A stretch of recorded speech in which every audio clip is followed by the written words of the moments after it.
Сайн байцгаана уу сонсогчдоо. Миний сувгийг дагдаг сэтгэл комментоо байнга бичиж үлдээдэг сонсогчдоо миний зүгээс үргэлж сайн сайхныг хүсэн өрөөж байдаг шүү. Энэ удаагийн дугаартаа би та нартай бас нэгэн Монголд болсон хэргийн талаар ярихаар бэлтгэлээ. Сэдэв гэдэг залуу бол 1988 онд төрсөн бөгөөд аав ээж дүү нарынхаа хамт амьдардаг. Дунд сургуульд байхдаа жирээл нэг сурагч байсан бөгөөд хөдөө өссөн болоод ч тэрөө ажилд махруу ямар нэгэн зүйлд хичээнгүй ханддаг. Үеийнхээ хүүхдүүдийн адил сакс волейбол тоглоод чөлөө цагаа өнгөрөөдөг байсан.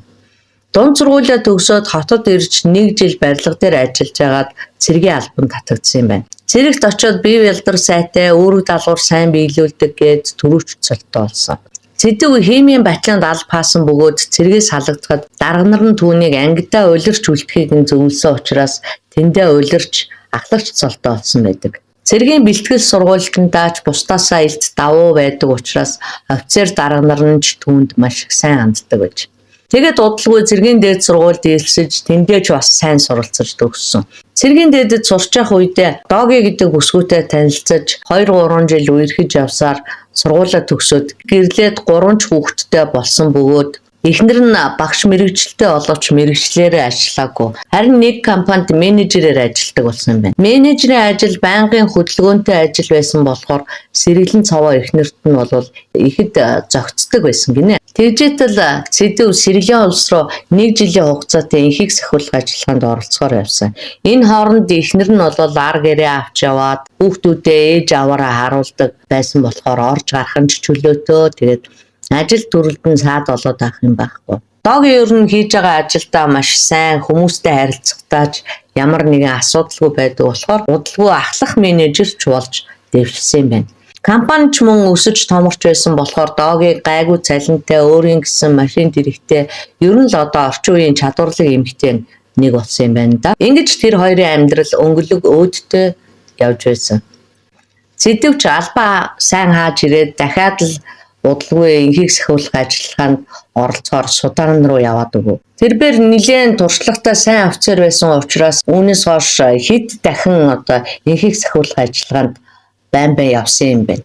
Олон удаа явдаг болсон болохоор эхнэр нь ч сүүлдээ нэх тоохоо олчихсан. Бараг л зүгээр яваад өгсөн үү хүрээд ирчихсэн үү гэж байгаа юм шиг л байдаг болчихсон. Тэгээ ер нь эхнэр нь сүүлийн үед дандаа л нэг иймэрхүү үл тоосон байдлаар харьцдаг болсноос ч тэргүй хосуудын харилцаа бол сүүлдээ нилээд муудаж эхэлдэг. Нөхөр нь цэргийн хүн болохоор хатуу ширүүнч гэдэг юм уу нэг тийм тасны систем яриатай. Эхнэр нь бол тэрийн шүүмжил за үүнээсээ олоод тэр хоёр ингээл хэрдэж эхэлнэ. Доги өөрөө болохоор хүмүүстэй маш нийтлэг харилцаатай гэж ярьсан шүү дээ.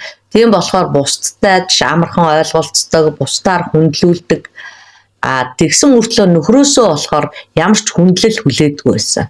Нөхөр нь анхандаа гадаадад инхийг сахиулахын ажилд явдаг болохоор гэр бүлийнхээ нэлээд том хөрөнгө оруулагч нь байж л дээ.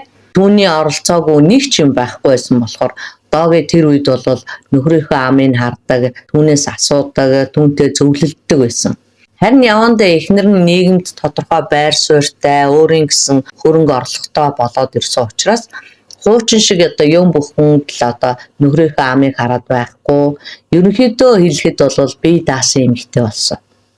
Гэхдээ энэ мэдээж нөхөрт нь таатай байгаагүй. Урд нь бол эхнэр нь бүх юмд өөрийнх нь амыг асууж, харзнаж байх маягтай байдаг байсан бол одоо ямар ч юмд өөрөө шийдвэр гаргадаг, цэдэн байхгүй ч гэсэн тэр нь бол эхнэрт нь нөлөө үзүүлэхгүй. Тиймэрхүү л одоо хэмжээний болсон нь бол цэдингийн дургуг мөрөдөг байсан байна. Тэгээд дургугийн хүргэн гэхээсээ илүү бас нэг талаасаа бол өөртөө хинч биш болчихсон юм шиг зүгээр л одоо ямар ч ирэх мэдлгүй тэгээд одоо эхнэртэй гэрээхэндээ тоогдохгүй байгаа мэдрэмжийг өгдөг болсон.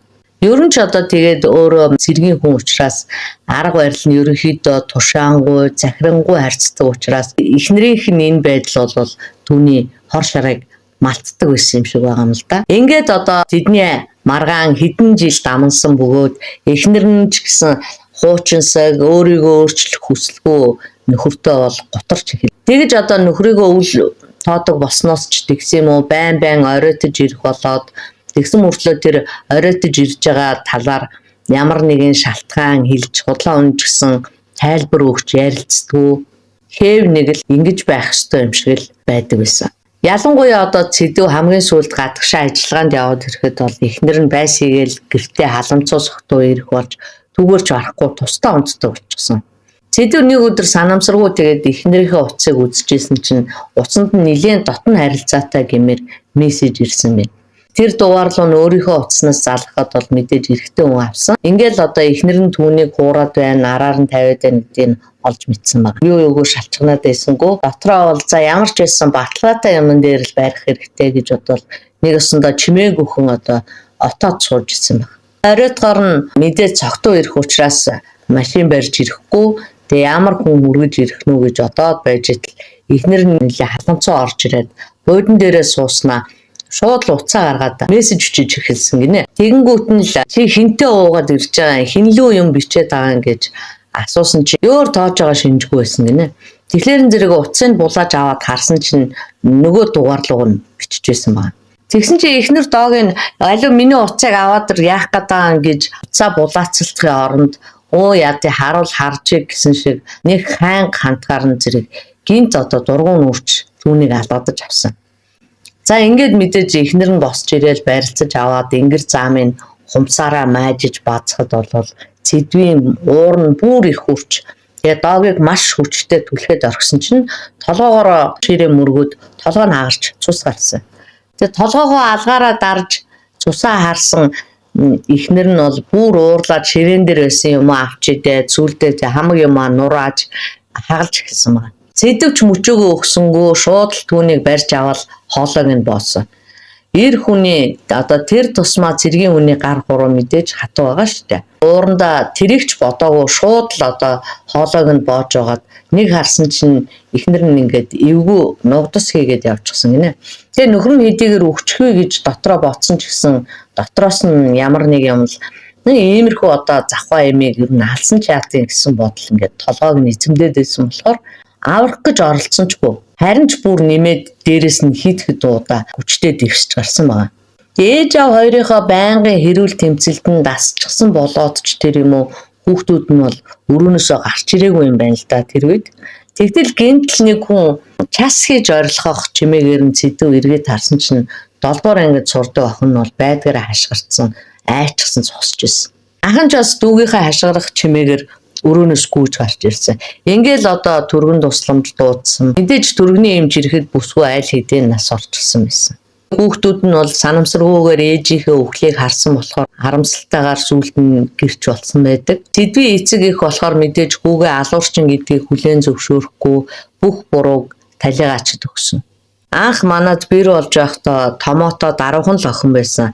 Арга ирэн ч тийм сүрхээ боломжтой байгаагүй. Хүмүүс хамаг амьдралаа авч явдаг байсан. Гэтэл бэр маань сүүлдээ ажил төрөлтөө гээд 3 хүүхдээ ч өөрөө бараг өсгөөгүй эцэг ихтэрээ хаяад явчихдаг байсан. Жаахан мөнгө олоод ирснээсээ хойш ааш сан нь хувирч сүүлийн хэдэн жил бол манайх хүү Цэдвтэй маш их дээрэнгүй харьцдаг. Бидэнтэй цагаан сараас өөр үед бол уулздаггүй, хүн гэж орж гардагчгүй. Хүүг маанч тэр ач нарыг маанч тэр бидэнтэй холбоотой байлгах ер нь цаагаараа их дургу гэж ярьсан байна. Харин талигач доогийн ээж нь болохоор манай хөргөн уг нь анх нийлэхдээ их л даруухан сайн хүн шиг байсан. Бид ч өөрийнхөө өгчгөл хайрлж хүндэлж ирсэн. Тэгэхэд одоо гадаад дотоод яваад ч тэгдэг юм уу? Эхнэр хүүхдтэйгээ ширүүн дорон харьцдаг. Зүгээр ярьж байхдаа хүртэл зандчаад байдаг болчихсон. Манай талигач цаана хүнтэй болчихсныг бид нар бол мэдээгүй. Мэдсэн байлаа ч гэсэн нас бид хүрсэн хүнд бид нар юу хэлэх вэ? Хүн хартаа болсныг нь Цэдв нэгэнт л мэдсэн бол Алтай айманд нь хүрч байхаар ир им хоёр битгий хэл эрүү толгой салдаг гэдэг үг би эвтэйхэн салаад дор дороо амьдралаа бодож болох л байсан штэ. Ямар бүх амьдрал нь дуусаж байгаа биш. Тэгэхэд нэгийгээ шороонд булчгаад өөрөө ингээд хэрэгтний ширээнд сууж байх гэж. Энэ хідэн хүүхэд нь аавчгүй ээжчгүй үлдэж өсөж том боллоо гэхэд хүний нүур ихцгэн харж амьдрч чадахгүй болж шүү дээ. Алтан сайхан охиноо хээр булчгаад үлдсэн бидэнд ямар байгааг бол хинч мэдэхгүй. Үр хүүхэд нь бүлтгнээд байж хахад энэ хүнийг чинь бид нар харсаар байж хүнд ял өгөөч гэж хэлэлтэй биш. Гэхдээ бас сайхан үрээ алдчихад гомдлгүй гэж суугч хэцүү байна гэж ярьсан байна. Харин том хүү эсн ярихдаа манай бид нарыг дандаа загнадаг юм л бол уурладаг. Бид нарыг бага байхаас л гэртээч бараг байдгүй байсан. Ээж ганцаараа бид нарыг харах хэцүү байсан болохоор зуны амралтаар эмээ өвөө хоёрт хараалдаг байсан. Тэгсэн ч гэсэн ээж үргэлж бид нартай хамт байдаг, сургууль цэцэрлэгт хүргэж өгдөг. Манай ээж уг нь бараг ууралдаггүй байсан. Аавыг байхгүй байхад бид нар гэртээ ямар ч хэрүүлгүй байдаг байсан. Аав ирснээс хойш байнга ирэлддэг. Заримдаа аав ээж рүү аяг шаазан гээд таарлцсан юм авч шиддэг. Аав ээж хоёр хэрэлдэж байгаад намдчихдаг болохоор тэр өдөр бид нар урдих шигэ хэрэлдэж байгаад намдах байх гэж бодсон. Би тэр үед чихвч зүүжсэн байсан болохоор ээжийн ойролцоогыг сонсоогүй. Манай дуу юм уух гэж өрөөнөөс гарч ирэхдээ аав ээжийг дэвсээд байж байгааг харсан гэсэн. Би аавдаа маш их гомдож байна гэж хэлсэн байна. За харин хэрэгтэн цэдэв хадам ээж болон хадмын талын бүх төрөс садан ах дүүсээ суучлтгууж байна. Хүүхдүүдийнхээ нүрийг харахад ч хэцүү байна. Талигаа чихнэр маань надаас өөр хүнтэй зүгээр энгийн харьцаад байдаг мөртлөө надтай ярихаараа дандаа л намайг үл хүнддэгсэн байртай дээрэндүү ярьдаг. Сүүлийн үед байнга арх уудаг, архинд дуртай болсон, гадуур завхаардаг болсон. Энэ байдлыг нь түүнд хэлэх гэхээр барин тавин нотлох юмгүй болохоор хэрүүл болохоос хэтрэхгүй гэж бодоод төвчээд явдаг байсан. Сүүлдээ үүнийг нь мэдсээр байж ямар ч арга хэмжээ авахгүй дуугаа яваад байж тисээгүй өөрөө ирэхгүй л юм болчихлоо. Ялангуяа намайг утсыг булааж аваад мессежийг нь харах үед бүр нэг бахархсан юм шиг, гавь агуулчихсан юм шиг хэв нэг байсан миний зэвүүг маш их хүргэсэн. Тэрийг нь хараад үнэхээр алчмаар санагдсан.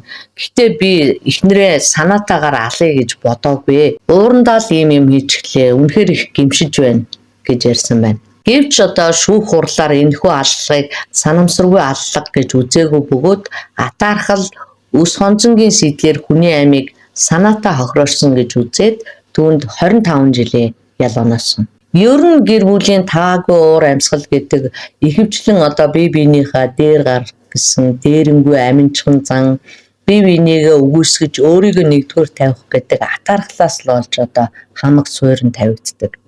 Хин хинийхээ дээр гарах гээд нэгийгээ үгүйсгээд байна гэдэг чинь бараг завхаарлаас ч илүүтэй гажиг явдал гэх юм уу та. Хамгийн муугаар доромжлон доош нь хийн гэдэг чинь бол тэр хүнийг огт байхгүй юм шиг хандах нь бол хамгийн одоо их хорсолтой үгүйсгэл болдог. Энэ гэр бүлд бол яг л тийм үгүйсгэл байсан байна.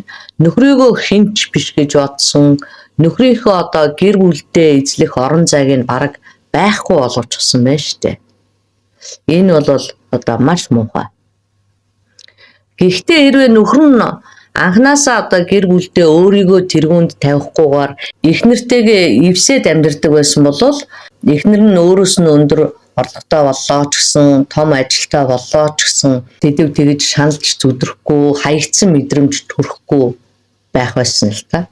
Тэгтэл мань хүн бол эхнэртэйгээ эвсэж амьдрахын оронд эцгийн эрхт ёс гэдгээр одоо өөртөө давуу байдал үүсгэж өөрийнхөө сэтгэлд тийм хуурамч илүүрхлийг бий болгож тэрүүндээ өөрөө үнэмшчгээд тэгээ би л одоо энэ гэрийн чухал хүн надад бол одоо эднэр яана гэсэн маягтай тийм үзлээр амьдарч ирсэн учраас эхнэр нь тэрийг нь бол сөрөөд гараад ирэхээр төвчж чадахгүй шүү дээ. Ийм байдал нь бол эцэстээ эхнэрийнх нь дотоод сэтгэлд байсан хайр сэтгэлийн ч нураагаа урам зориг нь ч мохооцсон байна. Тийм ч болохоор зэрэг харилцахад төвөг багтай, ярилцахад бодол санаа ойрхон хүнийг хайж, үүнээс л болж одоо гэр бүлийн хурам эхлэлт үүссэн байна гэж би бол бодож байна. За та бүхэн маань энэ талаараа өөрсдийнхөө санал бодлыг коммент хэсэгт бичээрэй. Ингээд дугаарыг маань хүлээж авсан та бүхэндээ баярлалаа. Баяртай.